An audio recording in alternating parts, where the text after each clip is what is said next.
Hi, I'm David. I'm Joy. Nice to meet you. Nice meeting you.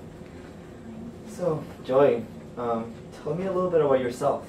Well, I'm a junior. I'm actually a double major. I am double majoring in piano performance and accounting. So I have 2 more years to go, but I'm technically already a senior standing. I do a lot of singing. I do a lot of extracurricular. I'm in Bay, and that's pretty much it. Oh, double major. How is that? It's a lot of fun. I definitely, it was one of those things everybody asked me, like, why did you do a double? And are you going to continue doing a double? I think it really helps me. My accounting things really help me in my music major, and then my music major there's a lot of transferable skills that come into play. It's very different. A lot of people say it's, working your left and your right brain, and so it's a lot of fun. I definitely, one is a break from the other, but I like it.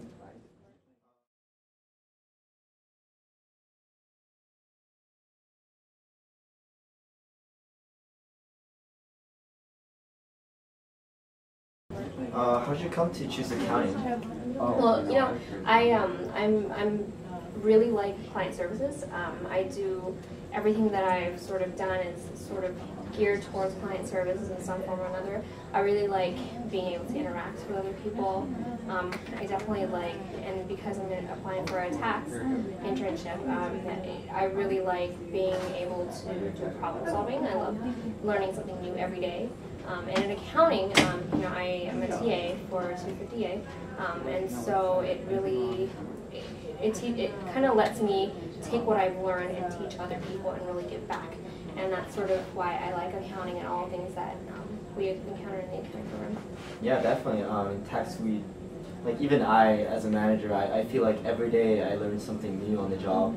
It's very much a continuous learning process. So, tell me about a leadership position that you have had. Well, in the last year, I did have, we did this event called Songfest, and it was a school-wide philanthropic event, and each team, it was geared towards raising money for Troy Camp, and we had to create a 5 to 10 minute musical, do everything, create everything that comes with it, and then compete for prizes and stuff. And so I was the director of that team, and I choreographed, I wrote, I sang, I did a lot of those things, and I really enjoyed doing a lot of communicating between my staff, my volunteers, the USC residential education staff, and it was a lot of time management, skills involved, and a lot of communication skills, because it's very different talking to my different groups of people, and I learned a lot. I think it was great. It was a lot of fun, and we came out with the best sets and props.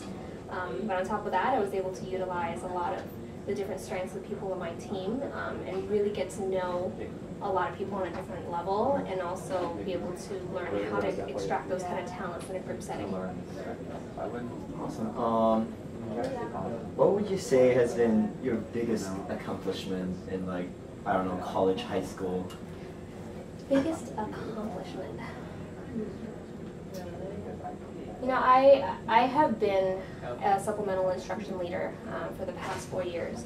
I started teaching Math 218, which is one of our business statistic classes, since I was a sophomore. Wow. Sweet. Yeah, so it has been four semesters. I think 4 semesters. And it was definitely challenging to begin with, and I learned so much along the way. I was not the best student in 218. I definitely knew that, but I always thought that I could explain things better than what they were being done in class and in TA sessions, and so I decided to be an SI leader. We have to create all of our worksheets, we have to create our lesson plan, and we teach 4 times a week.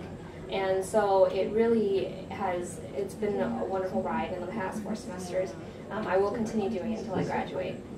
But learning how to teach something and be able to answer questions from students in every different possible way, and to answer a question, have them not understand, and having to re-answer it in a different way, was really difficult, and it was really fulfilling. I started out with a class of 4, and by my last semester, I had a class of 250. Wow. So It definitely it shows a lot because my classes are voluntary. You don't have to attend my classes, and to get USC students to go to things that, classes that aren't exactly mandatory is very tough. And so it was a great accomplishment for me to see 250 students there ready to listen to me give a lecture. It was very rewarding. It's very impressive. I know you're doing a lot of things, like you're doing the Alpha side, you're doing this supplemental instruction thing. How do you handle stress and pressure in this kind of situations? I know you have like everything going on at the same time. Like how do you handle this? There's a saying it says, if you want to get something done, you go to a busy person. And that has always been me because I am always busy. Part of it is I don't think I would be happy if I weren't busy. I like being involved in a lot of things, and not just being involved for the sake of being involved, but being involved in things that I think will help me in the future, being involved in things that I can give back to the community by being involved in. And so time management, like I said, is very difficult. It's stressful at times because deadlines are always in a bunch. They're never one after the other. And the biggest thing that gets me through is just one thing at a time. I can have a list of 10, 20 things, to-do items at midnight and have to be done by 8 a.m. And it's just one at a time. And just learning how to prioritize and doing the things that are important. Getting things that I start to analyze myself and know what times during the day I'm most productive for certain things, and so that's when I will do things that need my attention in that aspect. And so one at a time. Definitely, that's one skill that will come to use when you're working in public accounting, especially tax. There's so many things going on with so many different clients that I think will be a very useful skill to have. But for example, say you are interning with us or working full-time, it's around 2 p.m. in the afternoon, and you have work from your manager that will probably take you until the end of the day to finish it. But the partner comes around and he personally asks you to do a project for him that would also take a very large amount of time. How do you deal with this situation? Does the partner want it the day of? Depends. I think that it kind of goes in hand with what I've sort of experienced. It's being able to say no, and it's difficult, but I've learned how to say no. I would definitely be open. I'd be very open to communicating and saying, look, I have this project for my manager. It is due at the end of the day, and I'm estimating about 2 o'clock in the afternoon, 4 more hours to go. It's going to take me about 4 hours. Is it okay that I do it at about 6 o'clock tonight? Is that okay with you? Is it okay if I get it to you tomorrow at noon? Now, if he was putting pressure on me and saying, look, I want this done tonight, I want this done tonight, I think that I would definitely just let him know this is the work that I have. Let me know if you want me to talk to my manager. See if my manager will be able to move it. Maybe your project is more urgent than mine, but this is what I have, and I would wait for the partner to let me know what he wanted to do. Yeah, definitely communicating and managing expectations is very important in this kind of job setting. I want to know a little bit more about yourself. So how about tell me what's your biggest strength and what's your biggest weakness?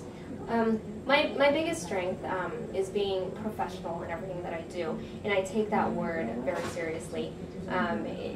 To me, being professional means being on time, being organized, being able to communicate effectively, and being able to be diplomatic and in all of your communication. And I think it also means I deliver quality work product.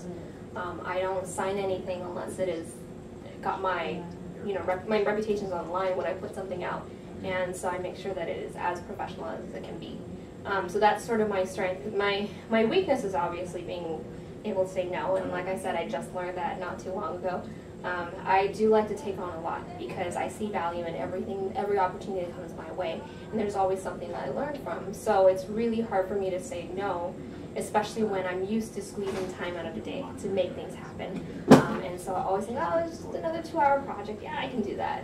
And really sort of taking a step back and evaluating why do I want to do this project? Is there someone else that might be better for it? Or, is there a reason why I want to do it that I could find somewhere else? So I don't have to take on this project to fulfill that aspect. That is definitely my greatest weakness. Definitely. Could you describe a difficult work situation or a project were you at a, I don't know, a conflict with some other teammate, and how you overcame that situation? We definitely have that in group projects a lot, and it's happened to me in various group settings in accounting, but I sort of want to touch on, I'm very involved in the choral program at USC, so I sing with one of our elite choirs, it's the chamber singers, and there are times where I get put as a section leader. Not always, but there are times when we are a section leader, and as a section leader, you've really got to balance that, because you really have to be able to listen to the different voices in your section. You want to make sure that we're all sounding like one. We can't sound like 10 different singers. It's got to sound like one. And on top of that, if someone is a little bit off, you have to sort of nudge them to the right pitch without making it like, hey, you're singing a wrong note. You need to shut up. Those are the things that is really difficult. And there's definitely one girl who stood next to me who was always just this much flat. And it rubs the wrong way for us in the choir because we have really sharp ears.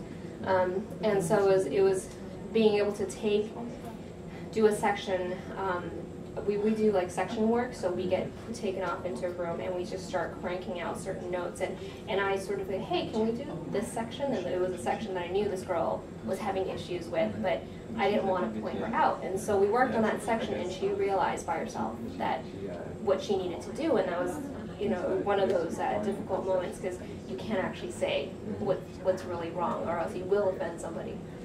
So that's one of my difficult team situations.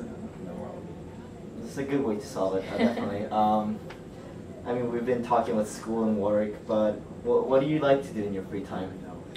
My free time? I love to teach. I do a lot of community service. I do reading to kids a lot. I was introduced to reading to kids through Bay, and I do continue to go back. I love education. I want education to be something that is prevalent and that's available to everyone regardless of their background. And it sort of comes from mom. That's our family philosophy. And so I do a lot of reading. I try to bring the outside world to kids, and I try to really get their minds going about their future and what possibilities are out there. So I like to do a lot of community service that has to do with teaching, and reading to kids is one of them. So, do you have any questions for me? Yeah, I had a couple of questions. I know that UI has a lot of community service and a lot of sort of like business resource groups, but not called business resource groups. Can you tell me a little bit about that? What are the ways that you sort of get involved with your peers, with your professionals? Yeah, definitely. At Ernst & Young, we have a variety of affinity groups, either for Asian, Latinos, Black professionals. We also have a community service group that does events like the March of Dimes, where we contribute to certain cause, and then we do like a walk, like a sort of kind of like an AIDS walk kind of thing.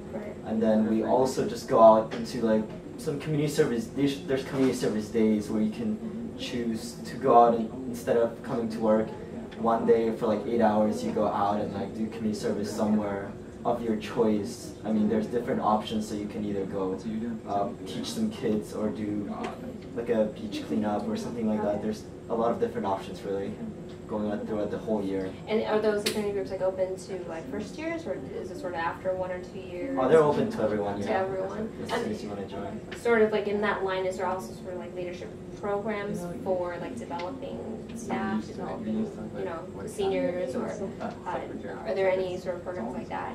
Definitely, there's EYU. It's a continuous learning program. You can choose to take it whenever you want. Sometimes there are courses like seminars outside the city you're in. Sometimes they're in Chicago. Sometimes they're in LA. You can take some courses online too. So it's definitely just to encourage this continuous like learning process, either in tax or like other areas. Like so you're still in school. Basically, yeah. I mean, we learn in something new every day. So it's just to encourage that kind of mentality. And it just keeps you going. Like it just doesn't let you get bored with what you're doing. You just can't be like satisfied with what you have. Like something that I think would go very well with you. Just keeping busy, just continuously learning something else. Alright, any more questions or? I'm pretty good for now. Thank you so much. Thank you very much for coming in. It's nice to meet you. Let you know very soon. Alright, thank you.